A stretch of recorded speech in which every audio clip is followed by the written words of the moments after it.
This is an unboxing I've been very excited for. This has been a long project that's finally coming to fruition. And it all started, because you've probably already seen the video that we did of the unboxing of our in-house version. We bought a bunch of really cool cobbling equipment from a couple in Milwaukee who owned a historical replication shoe business for like plays and stuff like that. And they just retired and eventually decided to sell some of their gear. So me and Tay flew out to Milwaukee, went and visited Seidel Tannery, picked up all their equipment, and have slowly been getting it up and running, fixing it up, and to a point where now we're able to produce some pretty solid prototypes in-house. You know, it's not for opening up resoles necessarily. It's not for making our own boots, but it's a really, really good way to work with these brands and collaborations when we can just make the product and be like, hey, do this, but with your guys' way of doing things and your style and your components.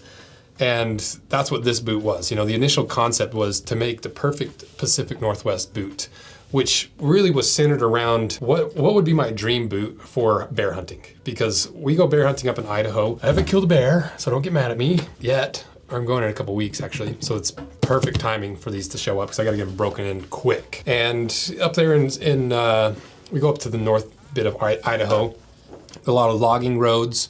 And so you're on nice groomed stuff sometimes, other times you're off beaten into the tick infested woods. And so I use that as a lens to build basically my perfect Pacific Northwest boot, which slowly turned into the Bear Slayers, which is a way cooler name.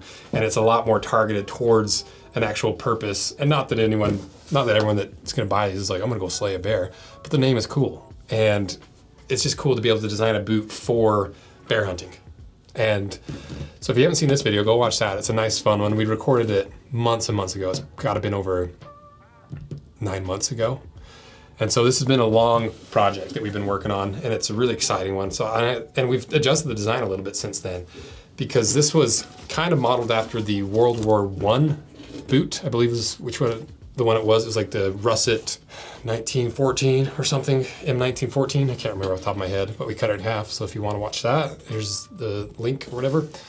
And you know, we wanted some elements from that, but then I talked to JK after sending them this boot, and they're like, oh, it's gonna be hard to do that counter and get it to line up. And anytime something doesn't work, it's a beautiful opportunity to innovate and change and grow, because all the best things that I've ever designed and all the best things that I've ever done have come after some adversity in terms of it doesn't work out how I want it. I had this beautiful picture in mind and then it just didn't work. And then it forces you to evolve that idea and change it and make it into something better.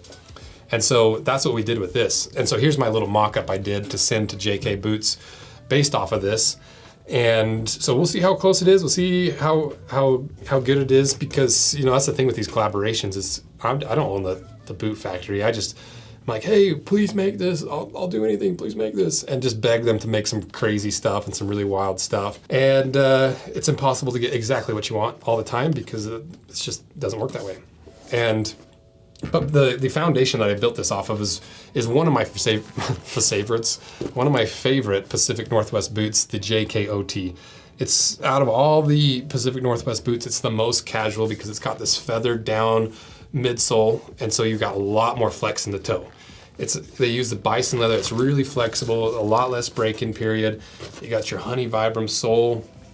And so it's just it's a really wearable version of a Pacific Northwest boot, and probably my favorite. That doesn't mean it's the most highest quality. It doesn't mean it's the best. Here's the thing, you can have multiple favorites from multiple brands, despite what some people think. You know, you don't have to be a true diehard on every way with every brand, and a lot of these brands make very similar boots, and we've got good relationships with all of them. They all make wonderful boots. But this one is because of that flexibility, it just ends up being a boot I go back to a lot. And you can see we've massacred this, because when we were designing our version of it, we wanted to really see what they're doing and how they're doing it and start pulling some of the materials out. And you can see, look at all those nails in there. I know we talk about it nonstop, but there's just a really good like shot of all those little curled up nails and how much they put in there. It's pretty cool. And you can see how that insole feathers down, and then the midsole, and then the insole sits on top, so you still get that really thick leather to break into the shape of your foot. You get all that arch support. It's a good boot. I love this boot a lot.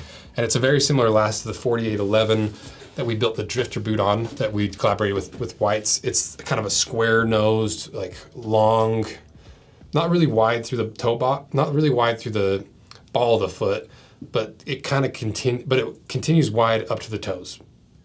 If that made any sense. It's not almond shaped, it kind of is more square. And yeah, I just wanted to thank everybody for supporting these collaborations because they're, first of all, so fun to do. It's the thing I love most about everything that we're doing. The reason I started this whole thing was because I love designing stuff. I love woodworking, metalworking, leatherworking. I love mechanicking. I love making stuff with my hands and designing stuff and doing things that nobody's ever done before. I love all that. And so to be able to do this with the channel with some of the highest quality boot makers and shoemakers in the world is literally a dream come true. And it's so fun. And it ended up being a perfect way to help fund the channel instead of taking the typical sponsors, you know, that 60-second ad spot. Everyone just skips through. I get it. I skip through them too. This video is sponsored by Raid Shadow Legends. We're able to promote some really cool stuff that's a lot more interesting to you guys, that's a lot more interesting to me, that I'm more passionate about, that I actually want to share. And we've got plenty of good brands that we work with, so it's not to say that we don't like any of those brands. Like, I love the Factor Mills. I live off Factor Mills. I love Scentbird. I love the car freshener. I can't remember what it's called. But this is just a lot more true to the brand. It's more interesting, it's more fun. And so I appreciate you guys supporting these collaborations because it's a huge part of what makes all of it possible and all the future growth that we have planned, which is pretty cool because we got some stuff planned that I think you guys are gonna really dig. It's just a matter of getting there first. So I think that's everything. I think you get the idea of it. Let's unbox it and see how close we came. It's always nerve-wracking because you send over an idea and you just never know how close or how far away it's gonna be.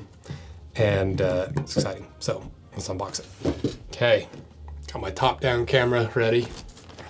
Let's do this thing. What knife today? This is Dimco. It's got these little smoky scales on it.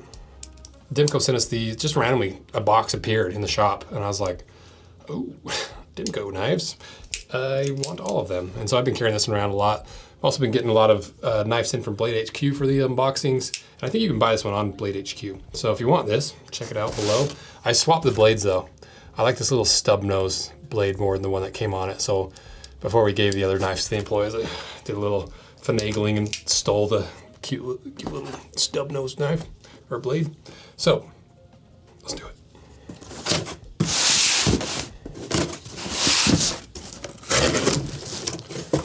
Oh, I thought there was gonna be a box inside. This is the box.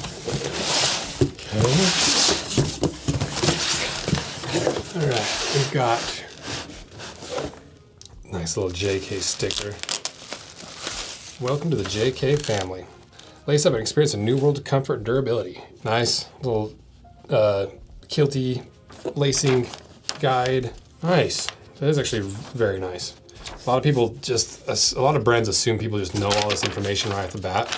Oh, there's your lacing patterns. That's cool. Well, I'll do a video on this one of these days. Show you guys the different lacing patterns, and it's perfect for this. So I'll probably do it soon, maybe, because this has a unique lacing pattern. Got some insoles. Nice little squish in there. Oh, I'm so nervous. Oh, I forgot some of the details of this. These are way close. These are so close. Yes. These are way close. I did not think we were going to be this close to a finished product. I forgot a couple of details of them that I think you guys are going to really dig. Oh my gosh. Freaking perfect. Got the kilties. Got some laces. Got a JK Western card. So, what do we have here? So as I mentioned, instead of that big wraparound counter, we took a simpler approach based off of another World War I boot. I believe it's one of the, it's a boot from, can't remember, I'll put it here.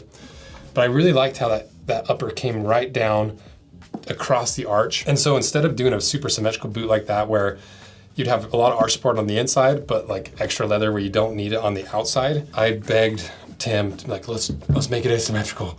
Give me the inside patch for the extra arch support to wrap underneath in this vintage pattern, and then on the outside, let's keep the regular pattern. More importantly, maybe more functionally, you can see here, we got these little cutouts. The number one pain point most people have with Pacific Northwest boots is that binding right across the instep. There's just so much leather folded and rolled, and it's such thick leather that that's the most painful spot to break in for me, especially. And so I was like, okay, how can we solve that? You know, there's plenty of people that have solved it before, and it's not like that innovative of a deal. But basically, we just put a little cutout in there, just a couple little cutouts to give a little bit of room. But more importantly, you can see this lacing pattern is kind of wacky. We got 4 eyelets, a speed hook on that little tab, and then another eyelet. And if you watch this prototype video, I think I showed you exactly why why we did that. Because what it allows you to do is use that extra speed hook as a relief point. So as you're hiking, even when these are broken in, sometimes you're on a long hike, that instep starts bugging you. So you can unlace these, and like basically it's an integrated box lacing system that you don't have to untie things, you don't have to relace it. You just pop it off the speed hooks, and you've got way more room in that instep to continue hiking. And I'll show you when we put it on. But as for other details, you can see we're going with the honey Vibram. We got that OT style midsole there. Obviously, you've got the full length leather insole on the inside. And you might notice this looks pretty furry, almost like animal fur. Some would say bear fur. And that's exactly what I wanted to do. I wanted to make it look like a bear. I wanted the bear slayers to have that woolly look, that really fuzzy, like over the top flesh look. And I love the leather that JK uses, their bison leather. And when I was thinking about that, I was like, oh, I love that leather. The inside is so freaking furry. It's perfect. And so what we're probably gonna do is name them after the leather colors. So it's gonna be called the Bear Slayer, but this will probably be like the brown Bear Slayer. The black, when we do a black pair, it'll probably be like black Bear Slayers. When we do like a lighter tan, probably be like the Kodiak Bear Slayers. Tell me that's not cool. I think that's so, I love it. I think it's obviously it's cheesy and fun, but that's half the fun. You know, so many people name their products such boring names. Bear Slayers is cool, especially when it's kind of looks like a bear with all this on the outside. So it turned out perfectly. I'm so hyped about this. I'm glad this worked out exactly how it did, because that looks so cool. I love the asymmetry of it. So what did they do that I didn't request? Because that's how it always is a little bit with these collaborations. You know, it's just, there's so many tiny little details that are so different that sometimes a couple of them get missed. One of them that I'm still not sure if we do it or not. I kind of want this to be a 7-inch boot. Because right now this is an 8-inch. You can see based off of the regular JKOT. So I'll probably request them to drop it 1 inch. I think. I'll wear these a little bit and see, because I kind of like riding that line between the really tall boot of like, you know, a solid boot, but I don't like how short like a 6-inch boot is, because you don't get as much leverage over your instep to bend the leather, and it takes forever to break in. You don't get as much protection. Stuff gets to the inside of your boot. Versus a 7-inch boot might be that sweet spot. So I'm gonna see if I can get them to do it a 7-inch, I think. Okay. Other things, I wanted to do white stitching, because I thought it'd be a cool contrast with the pop of white rather than this brown, or I guess it's kind of like a gray thread. So I'll see if I can get them to do that. But here's something I didn't even think about. I love that they did the tongue flesh out too. You know, because bears sometimes have different coloring, especially like under their neck and like around their upper body. So that is a nice little detail that I didn't even think about. So, woo! These turned out so good. Yeah, I think it's perfect. I think with those last little details, and also unstructured toe box. I didn't want a structured toe box. I just like the way they look. I like the comfort of being able to kind of expand the sides out. It looks like it's on their same 4811 style last that I really, really like, because it doesn't come to a point. It's a lot more broad, and it's still narrow because it's still a Pacific Northwest boot. But just like all these other guys, they have thousands and thousands of lasts. So if you want a wider toe box, just go super wide. So what did they actually send me size-wise? I don't know. I'm not sure what size these are. Doesn't matter. Let's try them on. I'm dying to feel what that feels like, if it's actually functional or if it's gonna be a pain. So let me get my camera set up for a little try on sesh. Okay, ready to try them on now. What am I wearing? I am wearing these Russell backcountries. We unboxed a couple weeks ago. Get some good miles in them, took them on some hikes. You can see they're starting to break in really nice. These are comfy. There's something about that upper being wrapped around that makes these boots feel very different. But we'll go over that in a different video. I didn't even lace these up. Give me a couple minutes. Gotta do this on foot because I'm not sure the proper way to lace up this new little lacing system we've invented here. At least I think we invented it. I haven't seen anyone else do it. Okay, let's get the first little pop in. Ooh. I think I got the right size too. About a thumb width from the end. Always hard getting this first triple fold to take shape. Takes me a few tries. But usually I try to hold it in like that and then cinch it down. That worked. That worked pretty well.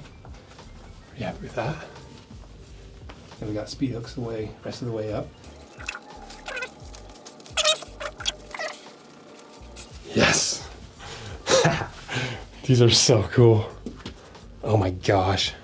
See, I love the asymmetry of the inside. And you can feel it. You can feel that extra bit of leather right in there. Wow. That actually makes a difference. You can feel it. Dang. And then over the instep, you can see how that works. It clearly is already working to some degree right off the bat. Just give it a little bit of extra room and that really soft bison. Yeah, look at that. You know, it also allows more room for expansion. They turned out so good. I'm so excited about this boot. I am shocked these turned out so good.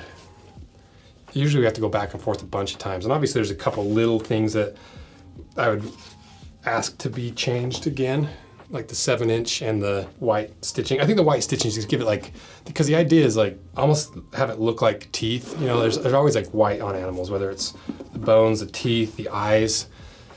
And if you ever see the whites of a bear's eye, that's probably the last thing you'll see. So yeah, these will be the brown bear slayers. I'm so glad brands let me just make up the most ridiculous names for stuff. You know, it's, because some brands JK is really good about it, but some other brands are like, really? You want to name it that?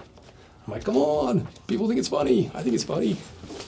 And then I think everyone likes it for the most part. Okay, just to give you a little side by side, you can see why that box lacing can be so nice when you're getting all that pressure right over top of that. So now the idea would be that, I guess initially, okay, let's say you're breaking it in. Like, all right, I got it. They're broken enough. I need that support over the instep. You don't untie it. You just untie this or unlace the speed hooks.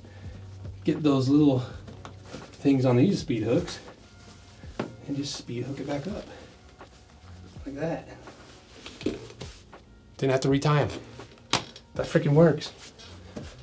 Yes. Oh my gosh. That works so well. Because, okay, so in reverse, let's say you're hiking up the trail, you're starting to get some tickling over your instep, you feel the makings of a blister. All you do, take your laces, undo them down to the box lacing, and bring it back up. Just like that. Wow, it works. So cool. Okay, well, that's the first prototype. These are scheduled to launch in, what month are we in, May? So they launched this month, they launch in May. I'm not sure if it's at the end of the month or when it's gonna be. So if you want a pair of these, sign up for the limited edition email list. Like we talked about, that's where you get early access. You get all the sizing information, all the pre-information you need, all the specs, how to wear them. All that stuff is a lead up to the week of the launch. We send you all those emails from the limited edition email list. And then you get early access by a few hours to get your order in, and that gets you to the front of the line. It gets you basically a guaranteed spot in these, because you never know, they might sell out in the early access, but there's a lot higher likelihood that you'll get a pair if you're on that email list. So that's it. I'm gonna go get these somewhere, get all the rest of the little elements dialed in, but we're like 95% there. I think just maybe that thread color, maybe. I don't know. I might keep it that color because I kind of like it. And then maybe that 7-inch height. Other than that, they're perfect. So thank you guys. Thank you so much for supporting the collaborations. It's, like I said 1,000 times, it's my favorite thing to do right now. It's cool working with these brands, and you guys supporting is the only thing that makes it possible. And thanks for supporting this channel, just letting me geek out over boots, you know, not getting too heavy into the algorithm stuff and optimizing everything. It just allows me to enjoy this more than the main channel. Because the main channel is still fun, it's a big thing, but it's a lot more pressure, it's a lot more optimized. This just allows me to geek out and have fun. So thank you guys. See ya. Bear Slayers! Yeah. I'm so hyped about these.